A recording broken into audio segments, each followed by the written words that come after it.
What happened to Matt Deepwater's Riddle? Riddle was a professional UFC fighter with an 8-3 record, 10-3 if you ignore the 2 failed drug tests. These tests weren't failed due to a performance-enhancing drug, but rather to marijuana. We'll get to that in a second. Matt Riddle fought for the UFC back in Ultimate Fighter. He won his finale debut against Dante Rivera via unanimous decision. He continued fighting in the UFC, reaching a 6-3 record before the trouble started. When I say troubles, I'm not personally sure that MMA fighters shouldn't be allowed to use Mary Jane, as its benefits seem to be more about recovery rather than athletic benefit.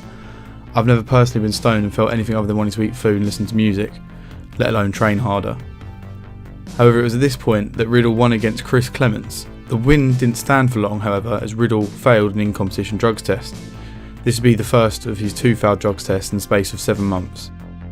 The reason he's not in the UFC anymore is because he could not pass a drug test. The guy couldn't pass a drug test, okay? So he couldn't, and think about this.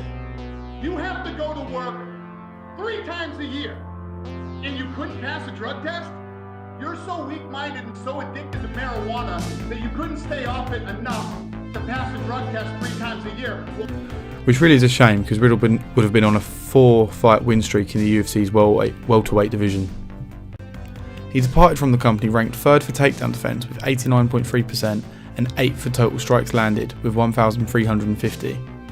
After the UFC, Riddle would go on to have one final MMA fight, which he would win against former UFC fighter Michael Cooper.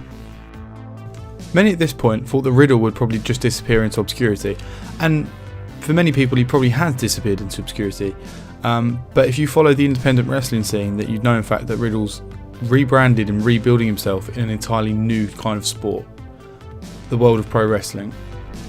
Riddle started training at the legendary Monster Factory, which is based in New Jersey, back in 2014. He actually made his professional wrestling debut in February of 2015, and in July of the same year he won the Monster Factory Heavyweight Championship. He then signed with the WWN World Wrestling Network to work some events for Evolve. Since this time he's managed to hit some targets which would be on any indie wrestler's bucket list, including taking part in Evolve Style Battle Tournament, debuting for Pro Wrestling Guerrilla, and entering their Battle of Los Angeles.